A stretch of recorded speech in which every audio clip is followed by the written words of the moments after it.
What's popcorn a poppin', gamers? Welcome to Gamers Go to the Movies, the only podcast that has to review every live-action Hollywood adaptation of a video game. I'm your host, Dan Video Games, and with me is Bob. Hayabusa. Dr. Aggro. I remember S Club 7. And Chris Wolfhard. I don't know a catchphrase for Charlie's Angels. I know, right? Hello, angels. Hi, Charlie. Yup, that's what it is. Charlie's Angels came out in 2000. Scooby-Doo came out in 2002. Yeah, I remembered from watching this way back in the day. I'm like, wait, they turned Dead or Alive into Charlie's Angels, which I kind of get, but is just weird. I still haven't seen Charlie's Angels, so Yes, you have actually, arguably. Imagine this, except it had the cast that this movie is pretending it does. Yeah. Lucy Liu as Kasumi would be way too amazing. That would be so much better. Jesus. Oh, man. Anyway, for people who haven't watched the show before, what we do is we watch these movies. We have a really long discussion about various odds and ends of these movies and the quality of it. And then at the end of this, we have to compare every single film we watch across a certain series of metrics, the faithfulness to the original source material, the star power, whether or not we give it a thumbs up, thumbs down, thumbs sideways, and then whether or not they should have turned it back into a video game or an FMV game. This is going to be an exciting episode. Who knows if these ladies fighting each other is normal person friendly? I think someone might show up to the theater and be like, but I don't know the lore. For people who didn't watch this movie. This is made by Corey Yuen, which I believe has worked on many a Jackie Chan film, has a long history in martial arts films, and was made in 2006. I think he was also the action director for every single one of Jet Li's Hollywood movies, The One, Cradle to the Grave, and all those kind of things. Yeah, he did a bunch of shit. This is the guy who directed Righting Wrongs. Yeah, this dude has a track record. So then it is amazing that we end up with this 2006 film with, let me see, can I get the budget here? $30 million. Weirdly enough, only made $7.7 million back in box office. That's a crime. Yeah, kind of. This sure is a 2006 movie. There are movies that are emblematic of the time period that they're in, that define an era. And then there are movies that seem to have congealed out of the culture. Mm-hmm. Like a weird sort of broth that just formed at the bottom of society. It's truly powerful stuff how much this is so blatantly a early to mid-aughts movie. This is so... Bob, you have to see Charlie's Angels now. Yes, absolutely. Again, but this time with that text on the box. Truly, I'm going to watch that movie again and be like, whoa, I don't remember a death tournament. Wait, they're doing this for money? Wait, I'm watching Dead or Alive again. I tricked myself again. Look, here's a quick and brutal plot summary of Dead or Alive. These people are all really cool. They're all different, but they get a shuriken with a cool digital display on it that invites them to the death tournament for money. That's awesome. I love the stupid fucking shuriken invitation. Who's throwing them? Are they drones? Did the Green Goblin make them? We don't know. If you were going to make a Dead or Alive live action movie, I can't really see it being much, no potential version of it being that much different from this. It's hard to imagine without them just taking a chainsaw to the cast to focus it a little bit more. This is kind of where you end up roughly. If you're going to make a live action Dead or Alive movie, it needs to be Charlie's Angels. That's understanding the only reason anybody's ever given a shit about Dead or Alive. Mm-hmm. Yeah, it's kind of surprising they actually determined that properly and didn't make something really weird. It even has like a volleyball scene because DOX was out by then, or DOAX was out by then. It does. Well, like, finally, a reference to the only Dead or Alive game I've played. I'm very excited for your ranking on the faithfulness to the original source material. I think one of the funniest parts of this is the person throwing the tournament, the big bad Donovan, is played by the guy who played like one of the mob leaders in The Dark Knight. Yeah, when they put it out, I really recognized him. God, yeah, that is him. Holy shit. I was losing it. I'm like, oh my God. I always associate him with, he's in Suits as a major antagonist, the television show Suits. Oh. God, what a villain. Right? We've watched so many terrible movies that, like, the fact that you can kind of suss out what the villain's plan probably is early on was like endeared me to the movie a lot, where it's like, well, obviously he's doing some shit with scanning these people. Well, And then he was. Yeah, no, they actually set things up and then pay them off. I know it's something that doesn't happen too often in these movies. It's true. Normally that happens across 3 minutes. You know, like, I'm flashing back to Mortal Kombat where it's like, hey, use the element that gives life in order to defeat Sub-Zero. Okay, I'll remember that 2.5 minutes from now. Well, that's good, because I'll show up and tell you again. I'll just stare at you if you don't get the puzzle. It's like the opposite of a Sony AAA game, except for instead of yelling the solution at you again, they just give you a really passive-aggressive bitch stare from across the room as you don't get it. Yeah, so it's really incredible that this film set up a thing and then delivered on it much later. It almost makes up for the fact that this may be the stupidest version of scanning the abilities of the world's greatest fighters that I've ever seen. Look, we just pumped their blood full of nanobots and creatine. I think it's obviously done for budget constraint reasons, because when this plot happens in Dead or Alive, they make like a liquid version of Kasumi. Yes, they make like a liquid metal, like a T1000, like a T2000 Kasumi. Yeah, I super thought it was going to be a robot army. And then this is just, he wears sunglasses to give him the power, which is way funnier. He didn't like feed all of their data into a computer and construct the greatest fighting program ever. He made sunglasses with no like librarian chain. Could have used that only let him beat up these people. And even more specifically, the way it does that is it plays a preview of how the fight will go. And I'm like, well, I certainly hope he's good at fighting, because it won't matter what it shows him if they just whip his ass anyway. There was some idea of like, okay, so we have the fighting program, and the fighting program has been confirmed to work, and now we're going to upload it and sell it to 7 people across the world. Yeah, all on a Zoom call. It looks hilarious.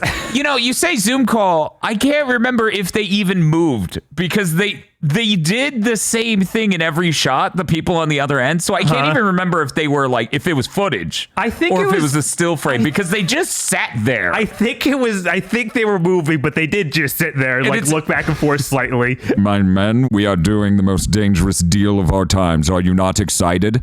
Looks like a person waiting for the call to connect. He can hear me, right? And they're all in their bedrooms too. It's like none of them look like fancy. No. They were definitely paying attention, because that one guy in the baseball hat and sunglasses looking like he'd pulled up to the online poker game. If they cut back to him and he does this really weird grin nod thing. Like, yes, the download. Finally. You know, I feel like we're getting a little distracted by the movie's plot when we should be talking about the most important thing. Robin Shou shows up in the first 10 minutes of this film. Yes, that's crazy. I was like, is that Robin Shou? That would be stupid, but it is. Yeah, I was going insane. Not this random pirate. What's happening? I literally saw it. I'm like, is that actually Robin Shou, or am I intensely racist right now? Yeah, there's no way he's in another video game movie. Yeah. Why is he neither Kasumi's brother or Ryu Hayabusa? Fucking, I don't know why he isn't a real character in this. He's just some bookend funny gag character. Which I looked up Ryu Hayabusa's actor for this. Mm-hmm. He's apparently a guy who played like in the Japanese version of whatever Power Rangers is the one with ninjas. Kaku Ranger. Yeah, he's in the original Blue Ranger in that. Huh. So I don't even know if he can speak English. Huh. He was born in America. Okay. Yeah, no, that's amazing.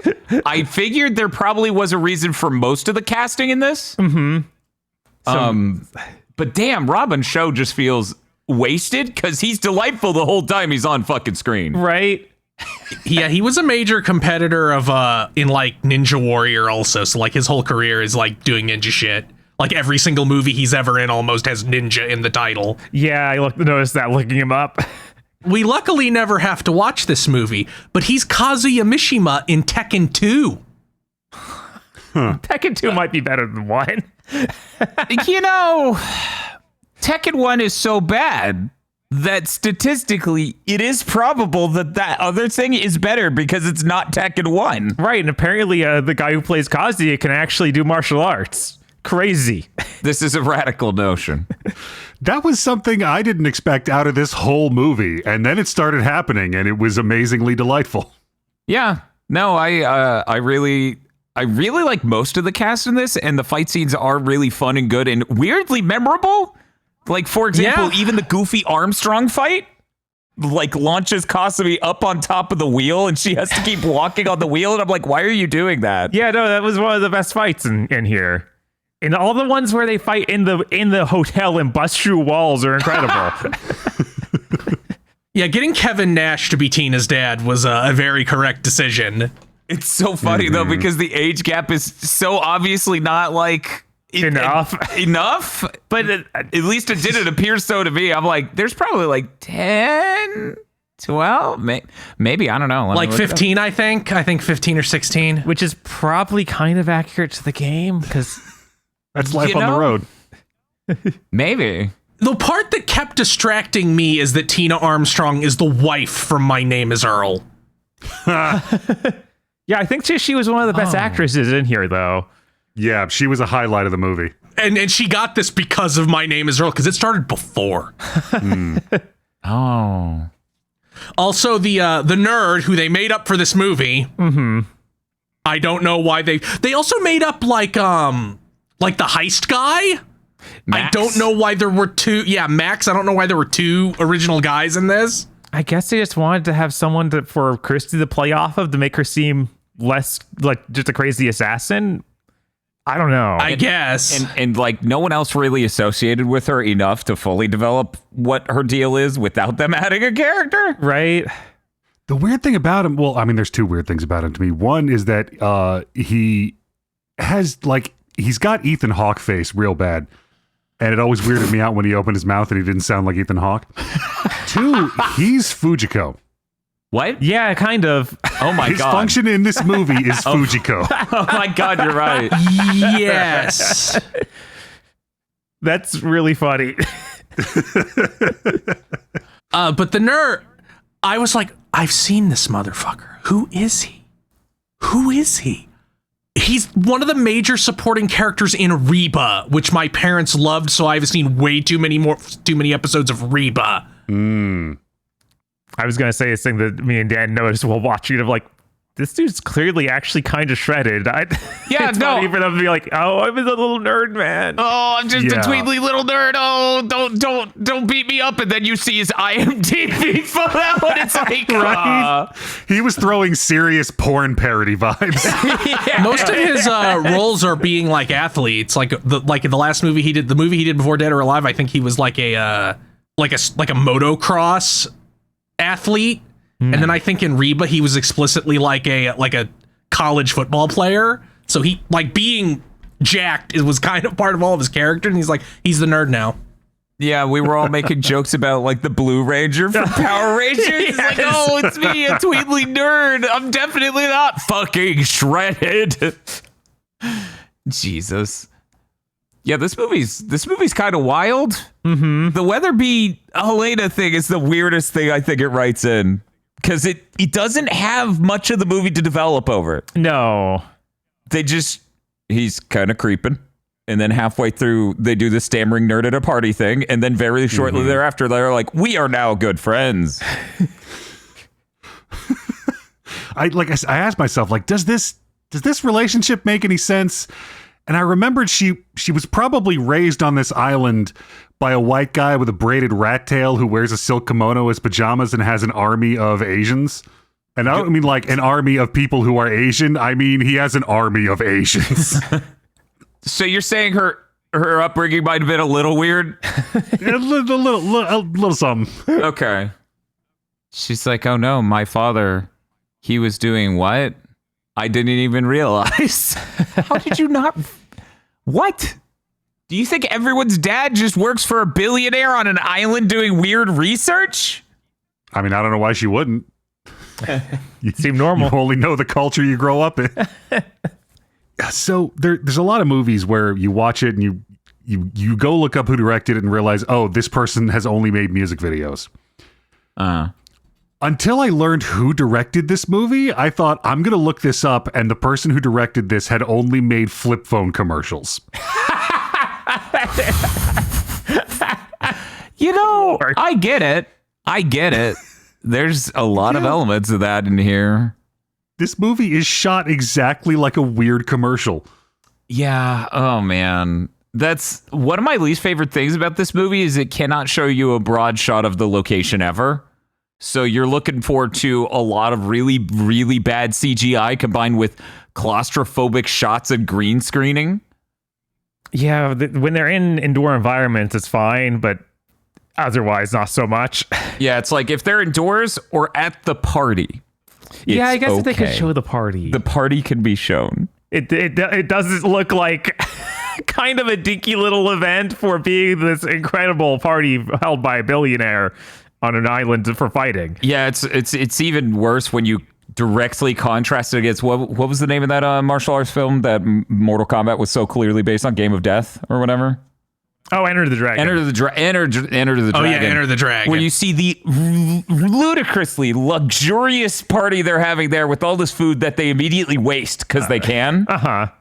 And then you compare it to this where it's like, here's our cocktail bar. It has 6 bottles of liquor.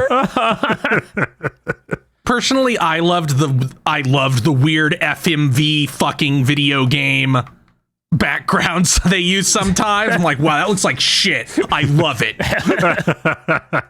The most insane one was Kasumi's clan's like base. Like, where is she? What? Yeah, I don't know. What do you mean? What do you mean that this Japanese family in 2006 has like the Mountain Heaven Castle as their base? It looks like it's some sort of Chinese temple. Yeah. Right. Look, she's the princess of a ninja clan, and if she leaves, she'll be shinobi. And she has to, which they always spell wrong in the subtitles. Shinobi. Yeah. Oh, God. But like, it looks like the fucking palace from Mulan. Mm-hmm. It does. If it was the intro CG cutscene for Dynasty Warriors 2. I mean, props to them for getting someone half Japanese to play Kasumi. I don't know why you couldn't do that with Ayane, and instead she just looks like a cosplayer. They felt like they had to really go crazy with the wig because they realized she didn't look very Asian.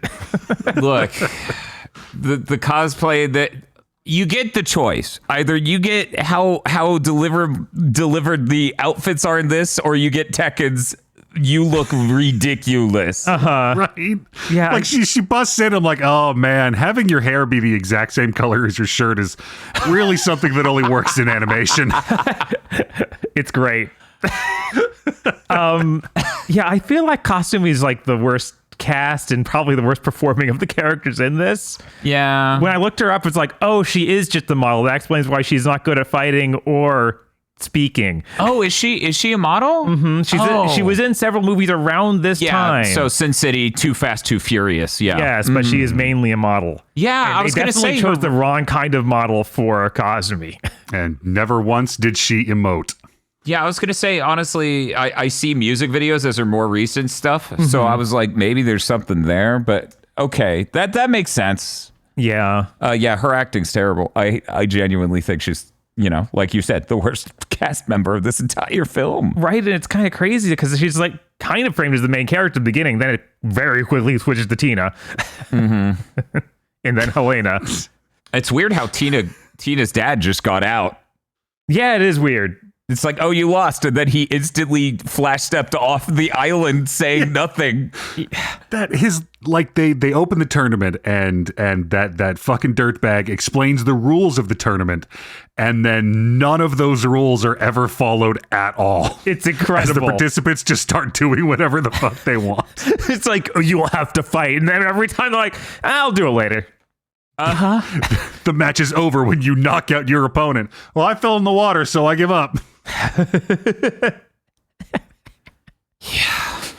I don't understand why Bayman got so much play. First of all, I've never heard of Bayman at all. Oh, he's Bayman. He's big. Yeah, he's big. He's Bayman. Huge. He's Bayman. He's the Bayman. He's the Bayman. He's a guy in Dead or Alive, so I don't know who he is. Uh-huh. But like they even continue to use him as like the main minion after he gets defeated by Austin Powers techniques Yes. when he attacks Max. Yes. Yeah, that was just weird that he was just fully enabled and still an agent of mayhem after that. Yeah, I don't dude? understand. Are you serious right now? Like, we're supposed to be afraid of you still? The guy who faked getting hurt to get out of this movie beat you. Yeah.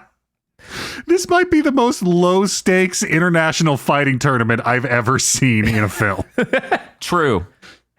I was disappointed that they have that scene where they're like, oh, here are all the fighters. And we actually have cast members like Gen Fu and Lei Fei and all these other people. And they're going to get knocked out in this montage. We'll never see them again. Even Gen Fu won. Yes, and he disappears. Yes. Yeah. What the hell is with that? Look, the movie's called Dead or Alive, but if it was more accurate, no one would go into a theater to watch Dead or Alive or Wet or Going Ow or Tapping Out. I like how as soon as the movie's over, like they show all these promo images that aren't anything like anything in the movie during the credits. Like the 5 female leads wielding katana. Yeah, they do this really quick sequence at the end of them looking down the steps of Kasumi's temple and her soldiers charging at them. And then they cut to the reverse shot and they now all have katanas. And it's like... and have defeated most of these ninjas. I'm like, this so obviously was filmed so that way they could use it as like a press junket image or an image to send to the press, an image to market the film with. And sure enough, here we have like old magazine print of that image. It's just so ridiculously transparently. So you couldn't fit it in the film. What now? Yeah, it's almost like the scene at the end of Mortal Kombat where you hear Shao Kahn's voice and then they all like take the ready stance and it smashes to the credits, except they couldn't figure out any way to write that. Yeah, it's almost like instead of that, the end of the Mortal Kombat movie was them at a Hollywood set for Johnny Cage's shit, and then everyone charged them for no reason. It's just fucking wild and disjointed. Yeah, I guess that you didn't... with Dead or Alive, what else do you tease? A Tengu? Is that all you got? I don't think anyone's going to be excited for... there might be a Tengu. You don't think if they had a Tengu sitting in a chair in darkness looking at them and being like, hoo, next time, the audience would be excited? You really... I don't think the Western audience would be too excited for that, no. Oh, geez. It would be really funny, though. Nobody knows anything about Dead or Alive except there's girls in it. Yeah. So I think the decision to make it Charlie's Angel was correct. It was, yeah. Like who could they tease? I can't even begin to guess because I know no characters from Dead or Alive that aren't the girls in this movie. What you should have done is the end of the movie should have had the facility that blew up have one canister that broke open and it's like Project whatever. And then the metal goo comes out of it and a liquid metal Kasumi stands into frame. 1, you saved a shitload of money. You don't have to do a whole fight scene with that. Right. 2, you have something for the sequel. 3, people who just want to see a naked liquid metal Kasumi get what they wanted. It's true. Because the other options are Kasumi and Ayane's dad. I don't think anyone'd be excited for that. This may surprise people. I don't think the audience going to watch Dead or Alive are really hype about dads. On-screen representation of dads, I don't think are their thing. I don't know. Isn't Ayana's dad like a super cyborg motherfucker? Yeah, Or like a demon? That's what they come back with. So after they kill him, he comes back as a robot man. See, that could have worked with the stupid ninja cult thing. Mm-hmm. What if the end of the movie they just set the age slider to be higher and then everyone's boobs move more? Oh my god. That would be a deep cut reference to Dead or Alive that all the fans would enjoy. Jesus. I mean, they already had completely insane life bars on like footage of these fights. That was fucking hilarious. The weirdest part, though, is when Gen Fu was about to do the killing blow. He leaps off the second floor to clearly land on the other dude with his knee. Mm-hmm. They just go, he won, and cut away. That's what happened. He also died, but It was another guy's moment. I mean, because that was like almost shot for shot remakes of some of those Dead or Alive like screen transition things. Yeah, it was cool. They realized they couldn't film the other side of it because that's hard. Yeah, that's probably fair. so is it just this movie, or are the games, like the fighting games, also this disrespectful to Ryu Hayabusa? It's just the movie. The Ryu is usually pretty cool in the games. But I can't be upset when Ryu gets beaten by like something off screen like gas, because I played Ninja Gaiden original, where if someone holds a gun to him, he's like, "Oh, I guess it's over." Now, when you say original, you mean NES? Yes. Oh, yeah, no, they just shoot the motherfucker. Yeah. They're like, what's up, Ninja? And he's like, what's up, Doc? And they shoot him with a gun, and it's like, cutscene over. They got his ass. We don't need to explain anything else. So, later in the game, it's a throwback. When people pull guns on him, he doesn't fuck with them because he knows they'll shoot his ass. It's so good when he asks, like, can you distract him while I go investigate his laboratory? And he doesn't apparently mean sneak in there.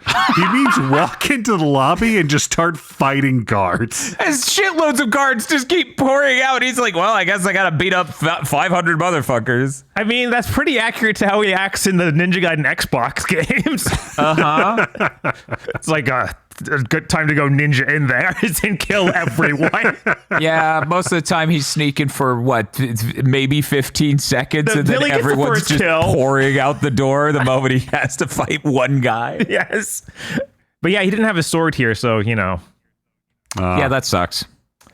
Where is the Ninja Gaiden movie? That should absolutely be a thing. I was actually thinking about that right before we recorded today. I was like, am I stupid for wanting a Ninja Gaiden movie? I feel like that could have happened. Ninja Gaiden used probably, to have weight but behind the like name. we can't blame you.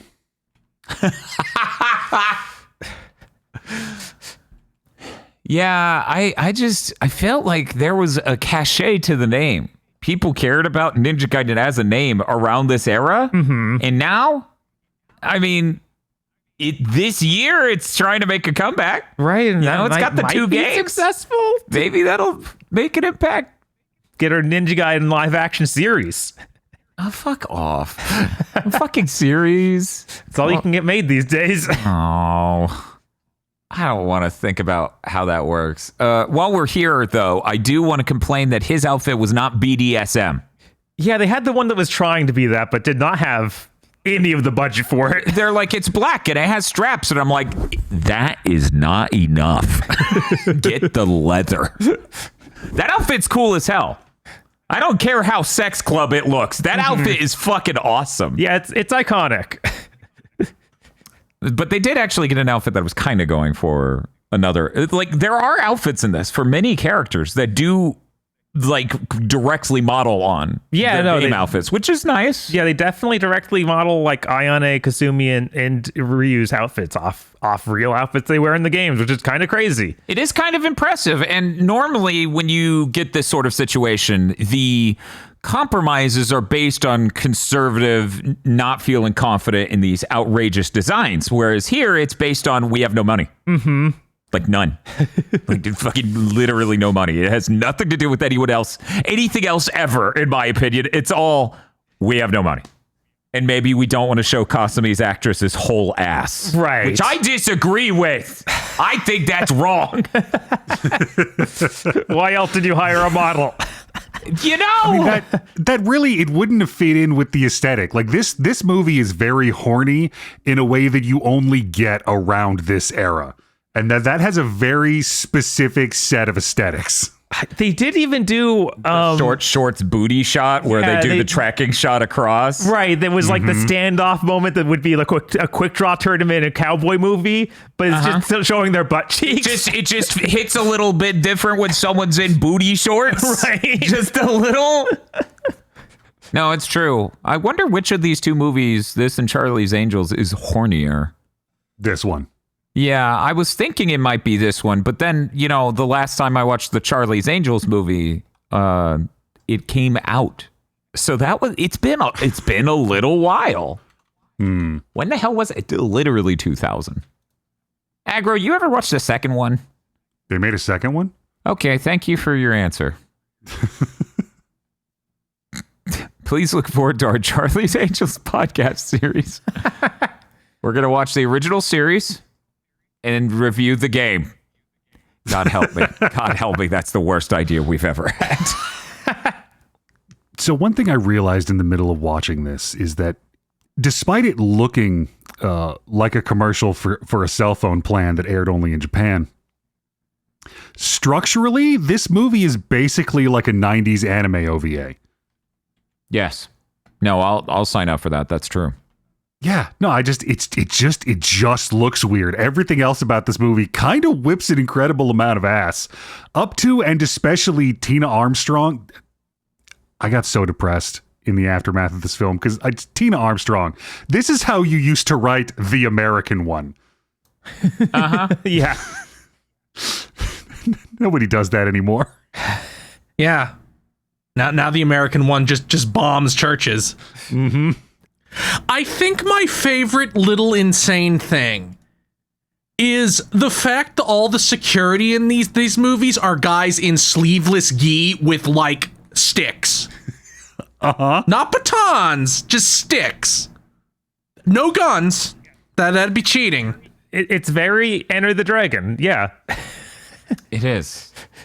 Yeah, but there wasn't an umbrella lab in Enter the Dragon. There kind of was. There's like their secret base for making drugs. So Yeah, they do the super drugs in the basement, and they just got a bunch of people chained up who are just like, Jesus Christ, let me out of here. Real quick, shout out to the Charlie's Angels sequel movie poster, because I couldn't remember the subtitle. I looked it up. That is a level of class in poster design that is unparalleled. My God. You couldn't get them holding their hand with the peace sign to make it the second movie, so you edited in their arm. I like the notion, though, just like, well, the original idea for the movie poster was just a picture of their three butts. Then we realized, well, that doesn't say anything about the movie, but them throwing up a peace sign. Literally the only thing I retained about seeing trailers for the Dead or Alive movie back when it came out, because I didn't watch it back then, because I had developed basic pattern recognition, and I'm like, this movie's gonna be dog shit. And I think if I had watched it back then, I would have hated it a lot more than I did watching it now. The only thing I remembered from the trailers was Christie's bra dropping onto arms catching a gun at the same time shot, which is part of this film's like peak era, almost but not really showing you anything technology, just riding the PG-13 edge. You know, honestly, because of Charlie's Angels, I feel like that sort of stuff in this movie disappeared from my recollection of it. It was only really weird stuff like Kasumi getting launched into the air and landing on the water wheel and having to walk constantly. And a few other specific CGI shots that were egregious that really stuck with me over the years. yeah, I think that bra shot, I believe, was used in the trailer, so I vaguely remembered it from that. Mm-hmm. I think Zach is portrayed very well. Yeah. Weirdly. I did not expect him to do that. No, they nailed that. That's Zach. They put him They in could the make film. a sequel right now where he rose the island to be his volleyball tournament, even though the island didn't sink in this. It did blow up, kind of. Part of it. Yeah, that one thing on it blew up. Turns out the island is like 1 square mile, maybe. It's unclear. It's one of those man-made islands in the stupid shaped like the globe archipelago they made. So this might have actually inspired the games in some ways. Oh, yeah. We're doing that again. Because they have that scene where the three of them are climbing up the weird rock face that has a Buddha at the top? Yeah, that. Yeah. Yeah, the incredibly developed tiered scaffolding that really should have ladders or staircases as part of it. And how it's really just boils down to a scene of watch these girls climb sexily. Uh-huh. That becomes a thing in like DOA Extreme 2 or 3, where it's like, they rock climb and you just get to zoom the camera in. Huh. Yeah, you're right.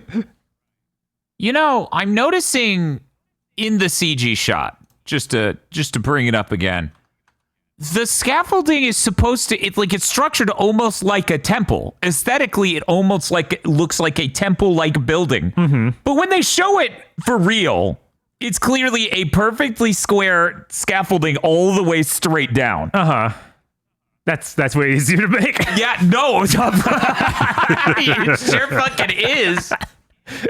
It's like, I completely forgot that was even supposed to look like that because of how much of the movie shows what they built. Mm-hmm. I think they should have used Zach's other outfit, though. Yeah, they should have. The one that's Teletubby-esque. Yes. Our friend was like, it looks like a Teletubby from a porn parody. It's like, like that's Zach. Yeah, he's got the antenna looking a little sus, but yes, it's true. I mean, from a porn parody really would have slotted in nicely to this film. It would have. Anyway, we got to get to our segments. Segment number 1, this is pretty simple. Would you give this a thumbs up, down, or sideways? We'll go ahead and start with Dr. Aggro. I really wish I hated this movie. Uh-huh. I really do, but it has this boundless optimism to it. A lot of the fight scenes are actually competent, and the dumbest parts never really get worse than like the episode of Power Rangers you skip. So I'm gonna give it a thumbs up. Chris Wolfhart. Yeah, like, again, if you told somebody to make a live action Dead or Alive movie and they got it at all, I don't think they'd turn in something much different than this, so I have to give it a thumbs up. I'm also gonna give this a thumbs up. Weirdly enough, so far from what we watched, I think this makes my top 5, which feels a little weird. It's not terrible at any point, and it's pretty enjoyable throughout. There's lots of fun camp. The romance plot line between Weatherby and Helena's really funny, in my opinion, as he's just like, oh, I'm just a tweetly nerd. And it's like, dude, I can see your forearms. You're jacked. What are you talking about? It's delightful in so many ways. I'm giving it a thumbs up. Bob? Yeah, I remembered this movie being good, and that was weird. And then when we watched it, it was still good. So yeah, I'm giving it a thumbs up. It's constantly fun, and it's actually got a good sense of humor. It's bizarre. I'm gonna go ahead and hit the turbo through the next segment. Is this worse than Tekken? No. Bob? No. Chris? No. Aggro? No. Okay, moving on. Star power on a scale of 1 to 5. This, maybe. I think I can at least give it a 2. Okay. Because Kevin Nash is there, and he's a wrestler. That's true. And also, not sure if you do this, he's also a wrestler. There has to be somebody who was really into the wife from My Name is Earl. They saw season 1 of My Name is Earl, saw she was in a movie, and they're like, oh, I gotta go! You know what? You're probably right. Maybe I should give it a 3. You know what? I'll move it up to a 3. That's just barely gonna squeak it at a 3. Bob? I'll let it sit at a 2 because all of these are like minor names from television shows. They are not movie actors, really. What are you talking other about? ones are Kevin models. Nash. Kevin Nash played Super Shredder. Sure, he was in a complete suit and you couldn't really see him. But inside the Super Shredder suit in TMNT 2, it was Kevin Nash. I have to believe you because I can't have any way of proving it because he was entirely concealed in a suit. Let's be real. Maybe he's lying. None of us could prove him wrong. Right? But yeah, I think that lands in there too. Okay. Chris? Yeah, it's a 2. Like there's nobody in this that's notable at all. They seem to make the mostly correct decision to get people who were in martial arts movies or stunt actors to be these characters. There's a possibility, assuming my timeline is right here. Let me look it up again just to be absolutely sure. I would hate to fuck this up completely. That somebody saw Kasumi in Fast and the Furious. Yeah, Too Fast, Too Furious. And they were like, oh shit, she's the main character of this. Uh-huh. So I'm going to say, I'm sticking with my 3. Aggro, where are you coming in at? Yeah, Kevin Nash doing his "What if Hulk Hogan was a good father and a nice guy" impression is really what pushes this up to a 2. It's also a fantastic comedy bit. It's pretty great. I spent a lot of this movie going, wow, I know who you wanted to cast and couldn't. Oh, no. Oh, I'm trying to imagine him there. Oh, that would be so weird. Now I'm like, I wonder if that insanely ripped dude is an actor of any sort of wrestler or something. The one who played Bayman? No, the mechanical warrior that fought Kasumi.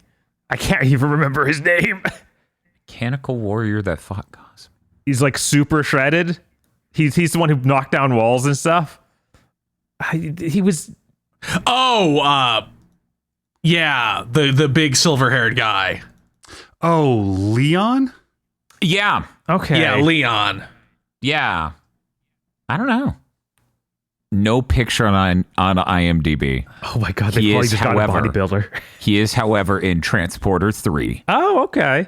Nice. Yeah, he's like a meathead who is in like lots and lots of direct-to-video kill 'em all movies. This is even better. He's credited in John Wick 3 Parabellum as the Muscle, parentheses uncredited. Oh no. He's in a lot of things called like Out for Vengeance, Warrior Island Fight Night, Nice. Bloodstorm. Dragon Kingdom. This is great. Yeah, I noticed this career stays mostly below 5 on the IMDb ratings. That's awesome. I'm a little conflicted because, like, Jamie Presley does such a great job as Tina Armstrong in this movie, but I can't shake the somber melancholy that this film was made too early for Charlotte Flair to basically just play herself in it. You know what? This movie also has Robin Show. Years after Mortal Kombat established him as a famed actor and important figure. Yeah. So I'm giving it that 3. That's fair. We now move on to faithfulness. How faithful is this to the original source material? I'm going to put this at weirdly faithful. I'm trying to nail the exact percent, though. And I'm trying to not think about how the people act and look on screen. I'm trying my best to not focus on you have none of the same energy. Just picture that 90s OVA. The unfortunate part is like at least 50 or 60% of DOA is, oh, the girls have gigantic boobs. Oh, no. I know, Bob, right? you're making a strong argument for a 0. Yeah, and I don't want to do that because this is good. Yeah, no, it's a good movie. It is faithful to the original source material, but you are right that the proportions of the cast maybe don't make a perfectly authentic thing outside of the male characters. I think they actually did nail Zach and Bayman. Those two characters are just the exact cuts they should be. Mm-hmm. Speaking of which, that Zach in the hot tub scene. Funny stuff. Yeah, no, the really, really good sense of humor for this. I think they nailed that. Damn, but you're right, though. They don't fight in exotic locations. There's no slow-mo shots of boob jiggle. Man, and if it weren't Dead or Alive, it wouldn't be such an important aspect of what the identity of it is. I know, right? You know what? I'm gonna dock it 20 points for that. And I'm gonna say it could have been more accurate on certain portrayals of certain characters, but I'm still gonna put this at a pretty high 75. Aggro, where are you coming in at with your deep experience with Dead or Alive Extreme Beach Volleyball? I mean, you are like you're right about the specific measurements coming into play here as it pertains to the identity of the franchise. But again, I feel like you're working with the time period where this is the kind of horny you had in 2006, and that had very specific and opposed expectations for how women should look on the big screen. It was really weird that they added this whole fighting tournament plot line to what was established in DOA lore.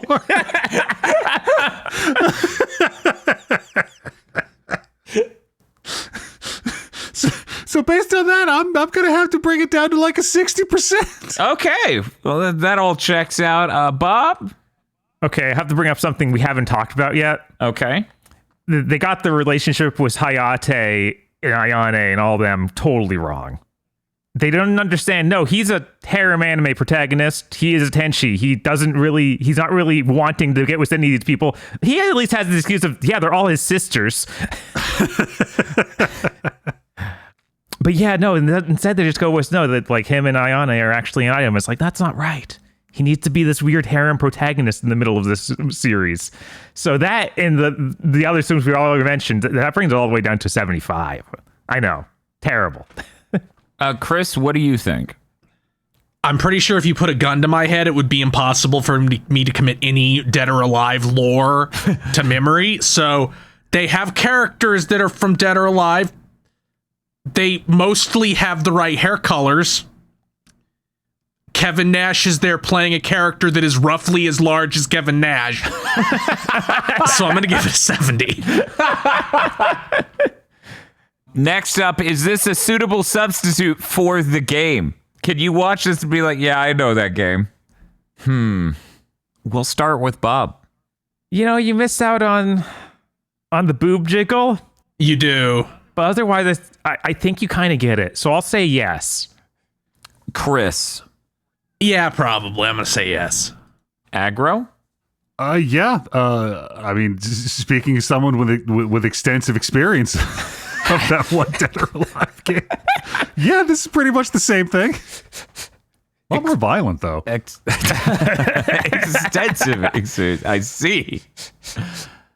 I feel like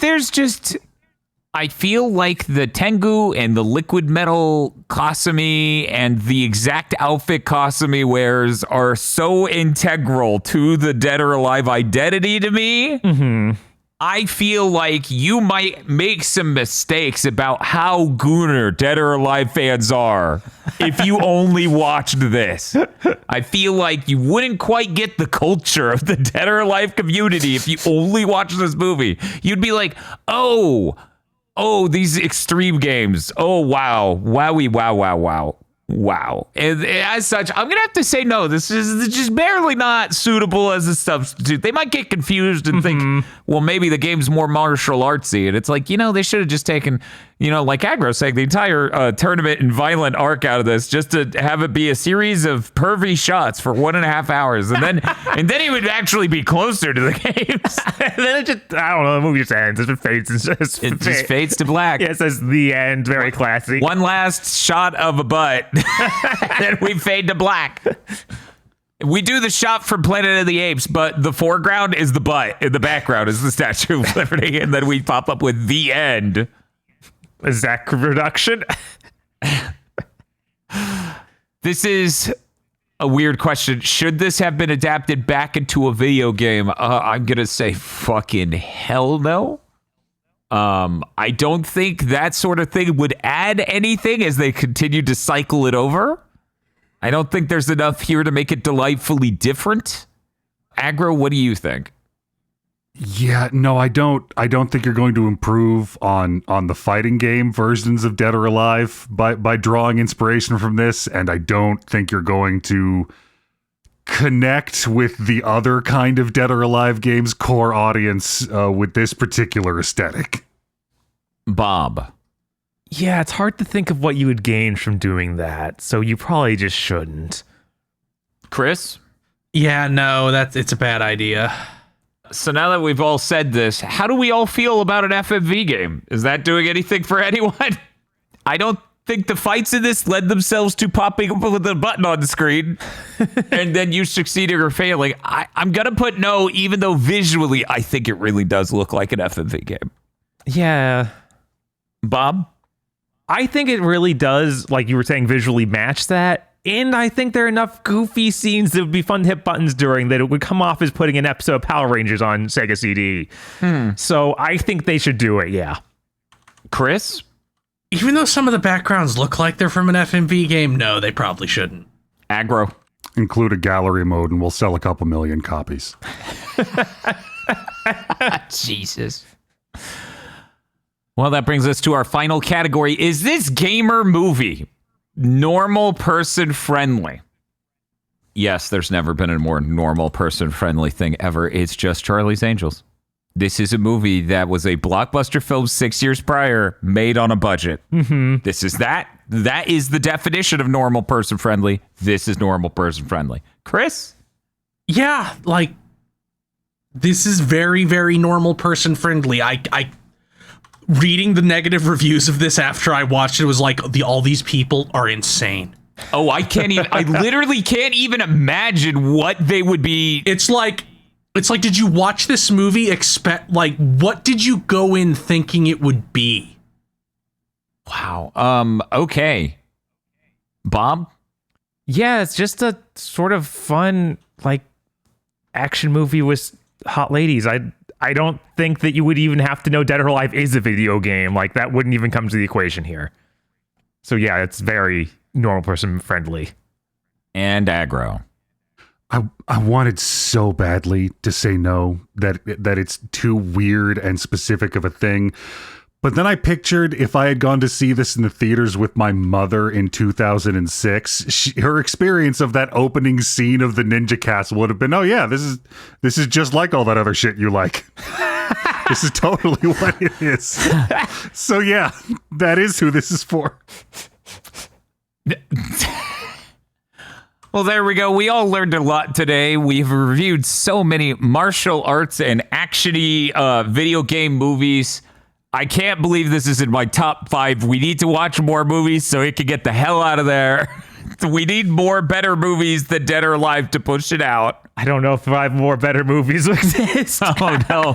We have so many more movies to watch. I know, right? It's okay. For me, the 5th Resident Evil film will push it out. Anyways, I want to thank you for watching Gamers Go to the Movies. Reminder, you can support us over at patreon.com/GB podcast so we can keep doing this series. There's no benefit now other than you get more of this series. It's a weird concept. I know you already got this one and I can't take it back and then charge you. It's kind of weird. The executive producers for this month's GigaBoots videos are Spaceman Spiff, Red Blaze 27, Brendan O'Sullivan, Cooper Tank, BN12, and Rado. Thank you very much to our executive producers, and also these guys. If you want to become an executive producer or a normal patron, head on over to patreon.com/gigaboots today.